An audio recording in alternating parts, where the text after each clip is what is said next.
Hey,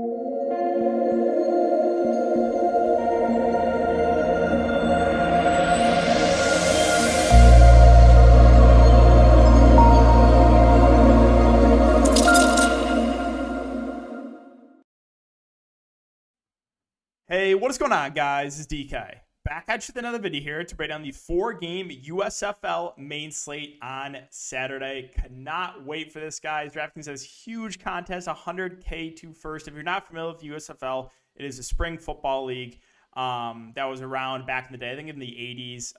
We had the XFL a couple of years ago that was very, very profitable for me. So hoping to keep that going here for the USFL. Digging deep into some of these teams. So, I'm excited for this one. But if you're a first-time viewer, welcome to the channel. Again, my name is DK. I make content for Draftkings, for Prize Picks, and for NBA Top Shot. The sponsor of the video is Prize Picks, which is a player prop site.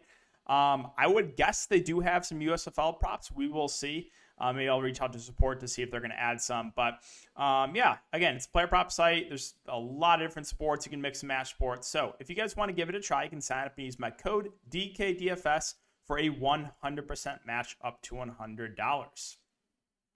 But, all right, so let's just get into this video. First, let's take a look, or we'll start the first game. We'll talk about, coaches, a few players in each team, talk about, whether or not I think they're going to be more of a up-tempo team, maybe a run-first team, maybe some unknowns. There's a few kind of unknowns, but we'll talk about the Vegas odds as well. So the first game here, we got New York versus Birmingham. So, or New Jersey, I should say, versus Birmingham. New Jersey Generals versus the Birmingham Stallions. This is the Saturday night game, and so it's a 2-day slate. We have 1 game on Saturday and 3 games on Sunday. This one right now is a 42.5 over-under. I think the books open for a lot of these, like the mid-50s, which was questionable because, covering the XFL, you knew it's not really the same as the NFL. Offenses aren't as good. But we have Birmingham right now as 3.5-point favorites for this game. So let's start on the New Jersey side. And we'll start with their coach, Mike Riley, who we know, historically more of a run-first coach. Now, at quarterback, I haven't seen anything definitive on who the starter is. They have DeAndre Johnson listed number 1 in the depth chart, but I've seen some people post about Luis Perez. So I'm curious to see who they end up going with at the QB position. Now, DeAndre Johnson, formerly of Last Chance U, is a guy that does have some rushing upside. So of the two, I think if Johnson starts, I think I would have some interest in him just because we know, quarterback having a rushing upside is pretty important. So we'll keep an eye on that situation for quarterback. At running back, you have Mike Weber right now listed as the top back. Former running back from Ohio State. Had decent numbers in college, was a decent pass-catching running back as well. They do have 3 running backs. There's a couple teams that only have 2, which is pretty important because if you only have 2 running backs as opposed to 3, there's a much better chance, right, that you are going to just get more touches. And one other thing to note too, I should have mentioned this at the beginning, but the roster construction is a little bit different. You can see on the right-hand side here, you have 1 quarterback, 1 running back, and then 2 wide receivers / tight ends and 2 flexes with the defense. A little bit different for building out a roster. Apologize, should have mentioned that at the beginning of the video. At wide receiver, you have Kavante Turpin, formerly of TCU, speedster. A guy that I expect to be playing out of the slot. He can get some touches out of the backfield as well. He was their top overall wide receiver pick, so expect him to be heavily involved. I think he looks pretty good. And then you have Darius Shepard, who was played in the Green Bay practice squad. I know because I was on the preseason for the Packers. I know because I played him a couple times, so I think he'll be up there as one of the top wide receivers. So Turpin, Shepard, I think 2 guys that look like decent wide receivers here for New Jersey. All right, let's move on to Birmingham. So they have Skip Holtz as their coach. He is known for more of a up-tempo, spread-it-out offense. So that's a positive, right? We would rather have that for DFS purposes than like a run-first traditional coach. So that is a positive. Alex, I believe it's Magoo. It's either McGough or Magoo. I'm sorry if I mispronounced his name, but So he played at FIU, played a little bit for the Seahawks, more of a traditional quarterback. But yeah, definitely a viable option. And again, it is a positive that they are going to be in an up-tempo offense. Right? That's definitely a positive for your quarterback. Brooks James here played at Oregon, more of a scat back. They do have 3 other running backs, so it could be more of a committee. Again, it's better if a team has 2 running backs as opposed to 3 or even 4. So running back situation could be a little bit murky with technically 4 backs on the roster here. As far as wide receivers go, so they do have Victor Bolden was their number 1 pick. He's listed at 9.4K. Expected to be more of a slot wide receiver, a speedster, but definitely a guy that does have a ceiling. And then Osiris Mitchell, more of a big body wide receiver. He's 6'5". He's only 5.6K. Expect those 2 right now to be the top wide receivers. Okay, so moving on to Houston and Michigan. So let's take a look at the Vegas odds here first. So we have 43.5 over under. And the Michigan Panthers right now are 3.5-point favorites. So starting on the Houston side, you have Kevin Sumlin as the coach, and he's more known for a spread offense, which is good. Now, quarterback-wise, maybe a little bit shaky. I'm pretty familiar with Clayton Thorson because he played in the Big Ten. He's played for Northwestern, and I know that's, again, I'm a Michigan fan, so he wasn't great at Northwestern. Wasn't great when he played in the preseason as well, but he is their number 1 quarterback, and again, does give him a little bit of boost that he should be playing with an up-tempo offense. As far as running backs go, so you have Dawkins, who's more of a scat back. He is only listed at 6.5K in Draftkings, which is a little bit cheaper as opposed to some other running backs who are listed at like 8 to 9K. So I think he looks okay. Again, good pass catcher is obviously a positive here for Draftkings, which we know is full point PPR. At wide receiver, I'm sure some of you will recognize his name. It's Isaiah Zuber, played on the Patriots preseason practice squad. So I think expect him to be heavily involved here. He's one of their top overall picks. And then JoJo Ward, another guy I'm familiar with. I expect him to play out of the slot. The reason I'm familiar with him is he played out of Hawaii, and I played him a decent amount in college football DFS. So I think those 2 will be the top wide receivers, and JoJo Ward. You get a nice discount out of him. Again, speedster. Expect him to play a lot out of the slot there. Okay, now on the Michigan side, so Coach Jeff Fisher, just the most mediocre NFL coach there ever was from the Titans and for the Rams. As far as the offense goes for Michigan, I mean, expect a little bit more traditional, but I think it'll be pretty evenly split with run pass. Quarterback, very familiar with this guy as well, Shea Patterson, because he played at Michigan. He was actually the first overall pick of the USFL. Now, Shea Patterson, I mean, he wasn't amazing at Michigan. He does have a little bit of mobility. And again, they took him with the first overall pick. So I think he is viable. He is pricey, though, for that reason, right? They listed him, I believe, the most expensive quarterback because he was the first overall pick. Again, positive are he does have a little bit of rushing upside. Hit decent numbers at Michigan, but again, wasn't crazy. You recognize the backup as well. Paxton Lynch played a little bit in the NFL. But yeah, so moving on to running back, you have Stevie Scott. He was kind of a do-it-all back there for Indiana. Played for a few years. Again, I'm familiar with him as well. He was a decent pass catcher as well, so expect him to be pretty heavily involved. I think he's a solid option there at 7.4. Moving on to wide receivers, so be careful some of the depth charts, right? From what I saw on Twitter, Quincy, I'm not going to try to pronounce his last name, but he didn't show up. So I'm pretty sure he is not on the team. And I did a little Twitter search.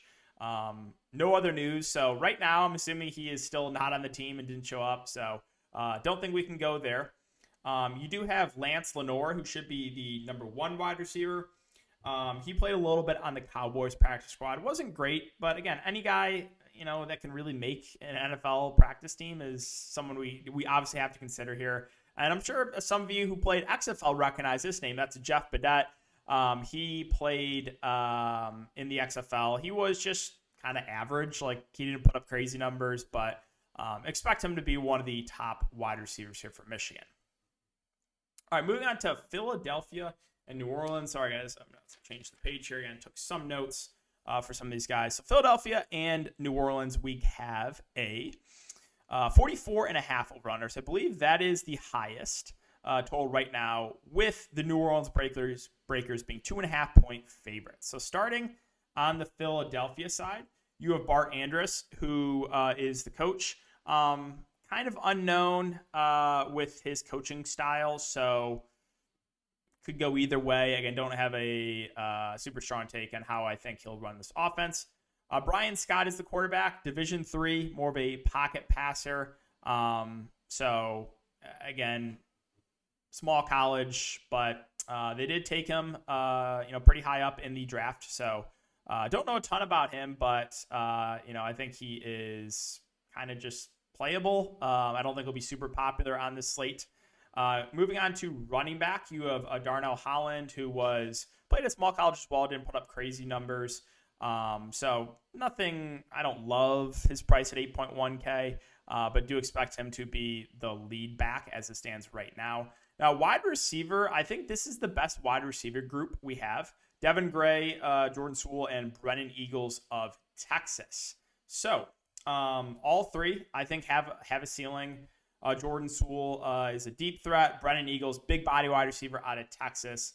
And then Devin Gray played for Cincinnati, had some good numbers there. So all three, I think, look pretty good. Taking pricing consideration, Brennan Eagles might be the easiest to get to at 4.4, but I do have interest in all three wide receivers. In my opinion, the best team for wide receivers. All right, on the New Orleans side, so their coach is Larry Fedora, who should run a more pass-heavy, up-tempo offense, which is obviously a positive. Kyle Slaughter, I believe that's how you pronounce his name. He's a big body wide receiver, played a little bit in the NFL. Again, 6'5". He is immobile, though, so no real rushing upside for Kyle Slaughter. At running back, you have Larry Rose, who did play in the XFL. It was decent, but didn't put up like crazy numbers, but expect him to be their lead running back. At wide receiver, Sean Poindexter was one of their top overall picks. Expect him to be heavily involved in this offense. He's 6'5", big body, played out of Arizona. And then you have Johnny Dixon, who played from Ohio State. Expect him to be more of that slot wide receiver. He is only 6.3K. I think he is a fair option. And then final game here is Tampa Bay and Pittsburgh. So we have the Tampa Bay Bandits as 2.5-point favorites. It's a 42.5 over/under. On the Tampa Bay side, so I think this is going to be one of their top teams. And I'm sure if you played XFL DFS, you're familiar with Jordan Ta'amu, former Ole Miss quarterback. He was the second best quarterback in the XFL. And he is a guy that does have rushing upside. So a lot of positives going for Ta'amu. I think he stands out as one of the best options on the board. Probably the guy that gets the most ownership on the slate, just because I think he's the quarterback that a lot of people are familiar with and has rushing upside. So definitely a safe option. Well, I'm curious to see what his ownership comes out to, though, because I feel like anyone that makes USFL content is obviously going to recommend Ta'amu. So if he gets like crazy ownership, could make for, an interesting fade, but I do think he's one of these safer plays on the board. Now, running back, this is one of the few teams that only has two running backs, B.J. Emmons and Washington. Now, as far as Emmons go, he played out of Alabama, did have some injuries, but they only have two backs. So that is a very, very big positive. So I think Emmons makes for a pretty safe play here at running back. At wide receiver, I'm sure a couple of you recognize this name, Derek Willis. So he actually made the Browns team for a couple of years. He's 6'4", big body wide receiver. 6.6K price looks pretty good for him. And then you have Derek Dillon, who is more of a speedster playing out of the slot, only 5.1K. Both those price points look pretty good to me. And then finally, we have Pittsburgh. So their coach is Kirby Wilson. Kind of unknown on how he's going to run this offense, since he's a running back coach. Maybe since he's running back coach, he'll lean a little bit more on the ground. But again, a little bit more unknown there. Kyle Laletta is the quarterback. He's a pocket passer. Did play a bit in the preseason there for the NFL, 9.8K. Not a great price, but again, I think he's obviously playable. Now at running back, this is another team that basically only has two running backs. Groshek in London. because they are the only team actually that has a fullback. That's Mikey Daniels. So Groshek, London, I think both look pretty good here. Neither are super expensive, 6.2 and 5.7K. Again, one of the few teams outside of Tampa Bay. Those are the only two teams right now that technically only have two active running backs. Groshek, kind of a do-it-all back, a bigger back. Would have think he gets the lead down work, but I think both backs firmly in play with a lean to Groshek there. So that's kind of the quick rundown. Now I try to give again little updates on coaches, how I think they're going to run their offense, and then some skill position players. Now what I will keep in mind is this video, I'm making this pretty early. This is Tuesday night, technically Wednesday morning. Obviously things can change, and as we get more information, I think these depth charts could change as well. So definitely got to keep an eye on this. I will be covering this more in depth on Patreon with player pools, core plays, cash plays, GPP plays, live streams, all that good stuff, roster construction videos. So if you are looking for in-depth content, you can check out my Patreon down below. But yeah, guys, that's going to wrap it up for the video. So really appreciate you guys watching this. Maybe I will make either a final look video later in the week or possibly do a YouTube live stream. Let me know which one you would prefer, if you'd rather me do a final look video or possibly a live stream before lock on Saturday. But again, really appreciate you guys watching the video. Thanks again. If you do enjoy, just hit the like button, and I will see everyone in the next video.